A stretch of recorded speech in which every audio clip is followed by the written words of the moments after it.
So Anderson will be at Crown Jewel. And since the show is this Saturday, and I'm not doing another podcast here until next Sunday, let me run down the card and give you my early predictions. And look, they could always add another match on TV tomorrow night. Maybe Seth Rollins against Ali for the U.S. title or something. But if anything major changes, I could run through this again on the stream on Friday night. This is the card as it stands. We have Omos one-on-one with Braun Strowman. This is the big man match on the card. The shorter they keep this, the better off it'll be.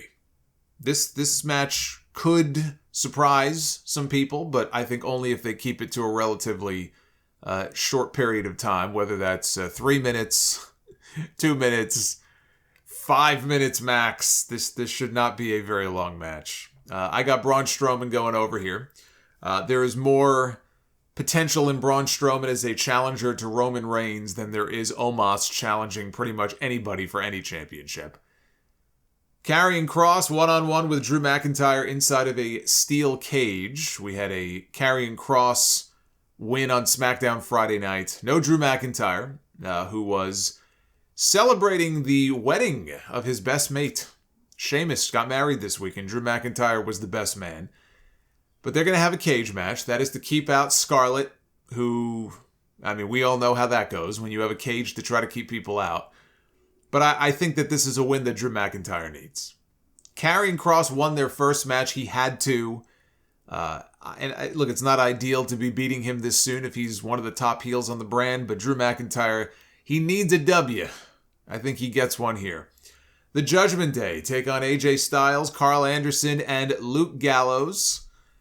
I am going to go, this could go either way. I'm going to go with the Judgment Day. I think the Judgment Day gets the win.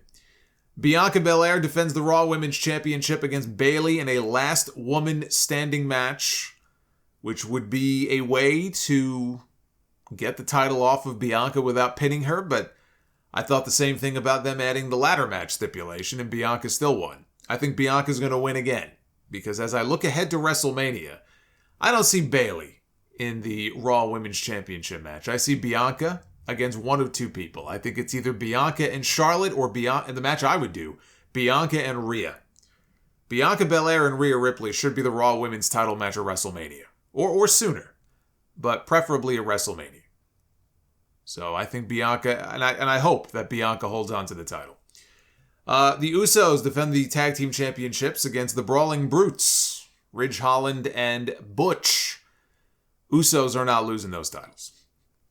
There is a 0% chance that the Usos will lose those titles. They're going over.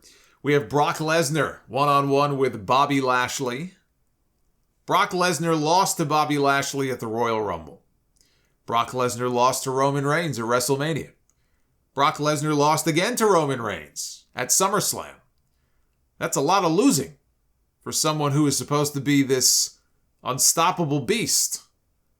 Brock lost a lot in putting over Roman Reigns. And he should have, because Roman Reigns is the top guy in the company. Brock did exactly what he was supposed to do. He put him over.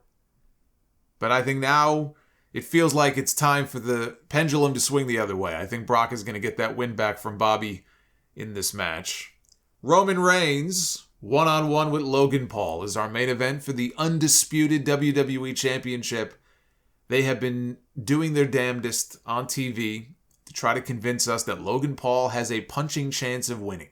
All it takes is one punch. He was in Glendale, Arizona last night to watch his brother Jake Paul beat UFC legend Anderson Silva in a boxing match. He beat him via unanimous decision.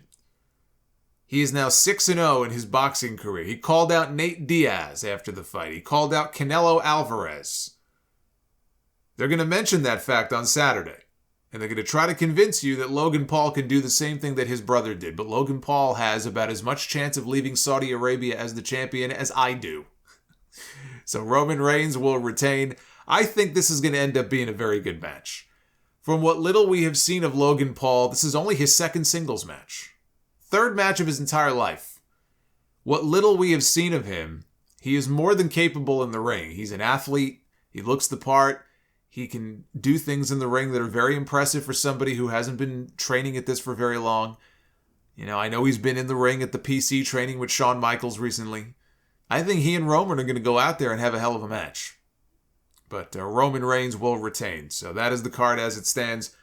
WWE has announced that the Bell Center in Montreal will host next year's Elimination Chamber pay-per-view on Saturday, February 18th, marking the first pay-per-view to take place in Montreal in 14 years. And SmackDown will also emanate from the Bell Center the night before on the 17th. They just had a very successful stretch of live events through Canada recently. Sami Zayn was super over in his home province of Quebec. So let me paint a picture for you of how this needs to go. SmackDown on Friday night had one of the best segments all year with the Bloodline. And they had this tremendous moment right down to the way they filmed it, where Jey Uso and Sami Zayn were in another one of their arguments, and Jey Uso got so fired up that he said, "I don't give a damn what the Tribal Chief says." And Roman Reigns, his head snapped up. I mean, this was just perfect. And what I think was supposed to be a serious segment devolved into just pure comedy, but it was immensely entertaining, where Sami Zayn was cracking everybody in the ring up. He broke every member of the Bloodline in this segment. This was a tremendous piece of work. And Sami, all he did was he said the Usi line, and he was making certain facial expressions and smiling. He doesn't have to do much. Roman could hardly contain himself. Jey Uso looked like he was struggling to survive. Jimmy Uso already knew it was coming before the line was even delivered. He was in another part of the ring looking out to the crowd covering his face. Paul Heyman had a smile on his face. Solo Sikoa may have been the only one who didn't break, but they didn't really shoot him much on TV. So who knows? He could have been busting a gut off screen for all we know. This man broke the entire faction in one segment. I don't want this story to end. Survivor Series suddenly feels too soon to excommunicate Sami from the group, although they could they could further the story in the War Games match.